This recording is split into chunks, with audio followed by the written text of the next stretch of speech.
என்னோட பேர் வந்து பெனாசிர். நான் வந்து என்னோட பர்சனல் எக்ஸ்பீரியன்ஸை சொல்கிறதுக்காக தான் கண்டிப்பாக நான் இந்த மீட்டிங் போயே ஆகணும் அப்படின்னு சொல்லிட்டு வந்திருக்கிறேன்.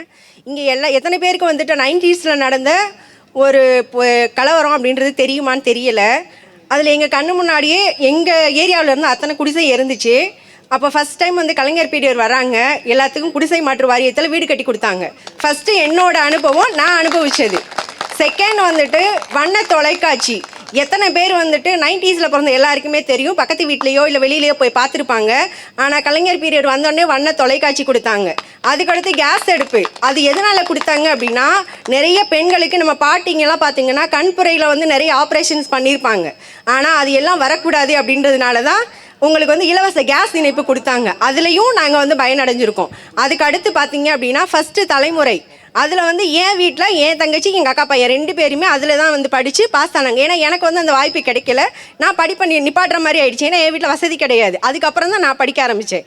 அப்போது இதெல்லாம் நாங்கள் தான் அனுபவித்தோம். சரி, அதுக்கப்புறம் வந்துட்டு கல்யாணத்துக்கு அப்புறம் என்ன அப்படின்னா, இப்போ ரீசெண்டாக நான் என்னோடய எக்ஸ்பீரியன்ஸில் பார்த்தது, நம்ம தலைவர் முத்துவேல் கருணாநிதி ஐயா ஸ்டாலின் அவங்க கொண்டு வந்ததில் இலவச பேருந்து பயண திட்டம். அதில் வந்து நான் என்னோடய சேனல்லே 2 வருஷத்துக்கு முன்னாடியே போட்டிருப்பேன். அந்த இலவச பயணத்தில் நான் 1 பவுன் செயின் வாங்கியிருக்கேன் அப்படின்னு சொல்லிட்டு என் ஸ்டேட்டஸில் போட்டப்போ எல்லாரும் என்னை கலாய்ச்சாங்க. ஆனால் நான் என்னோட எல்லா சேமிப்பையுமே டே பை டே அதை சேமித்து நான் ஒரு நகை வாங்கியிருக்கேன் அப்படின்றது அது என்னோட அனுபவம். அதுக்காக தான் நான் மெயினாக வந்து இங்கே சொல்ல வந்தேன். பெண்களுக்காகவும் சரி, இல்லை இருக்கிற எல்லாருக்குமே வந்துட்டு நம்ம இயக்கம் வந்துட்டு ரொம்ப ஒரு நல்ல சப்போர்ட்டிவ் தான் பண்ணியிருக்கிறாங்க. இனிமேலும் அதை கொண்டு போகணும் அப்படின்னா அடுத்த தலைமுறைக்கு நம்ம இதெல்லாம் சொல்லணும் அப்படின்றதுக்காக தான் மெயினாக வந்தேன். நன்றி, வணக்கம். என் பேர் கலிலூர் ரஹ்மான். நான் மேட்டுப்பாளையம் சட்டமன்ற தொகுதியிலிருந்து வரேன். திமுகவோட கடக்கோடி தொண்டன் நாங்கள் நிற்கிறோம் அப்படின்னா என்ன கை காமி சொல்லலாம். நான் ஒரு கடக்கோடி தொண்டன். என்னன்னா, வறுமை ஒழிப்புக்கு உண்டான வேலைகளை திமுக அரசு செஞ்சுச்சான்னு சொல்லி இன்னைக்கு பல பேர் கேட்குறாங்க. திமுக அரசு செய்யலை அப்படின்னா எந்த அரசு செஞ்சிச்சுங்கிறத பல பேர் தெளிவுபடுத்த வேண்டியதாக இருக்கும். இன்னைக்கு பல பேர் உயர்ந்த நிலைக்கு இருக்காங்க, பல பேர் உயர்ந்த பதவியில் இருக்காங்க. இன்னைக்கு IPS IVS ஆஃபீஸராக இருக்காங்க அப்படின்னா பல பேர் வறுமையில் உண்டான குடும்பத்திலிருந்து வந்தவங்க தான். அதுக்கு வழிவகை செய்தது நம்மளோட திமுக அரசு தான்.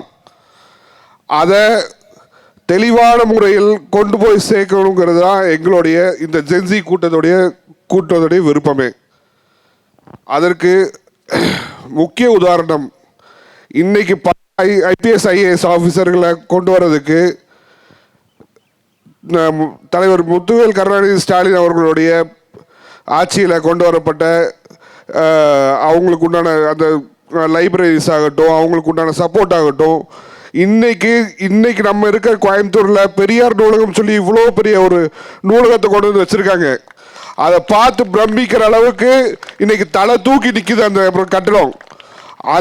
அந்த படிப்பகத்தில் இனி எத்தனை பேர் வந்து படித்து இன்னைக்கு எத்தனை பேர் முன்னேறி வந்தாலும் அது வறுமையை ஒழித்து அதுக்கு உண்டான வேலைகளை செஞ்சதாக தான் அர்த்தம். அதுக்கு அதில் வர ஒவ்வொரு பட்டதாரிகளுக்கும் நான் சொல்லிக்கிற ஒரே விஷயம், நீங்கள் படித்து இன்னைக்கு ஒரு வேலைக்கு வரீங்கன்னா அதுக்கு காரணம் திராவிட முன்னேற்ற கழகம் என்ற ஒரே ஒரு கட்சி மட்டும்தான். திமுகவுக்கும் எனக்கு நடுவில் யார் வந்தாலும் நிர்வாகம் பொறுப்பல்ல.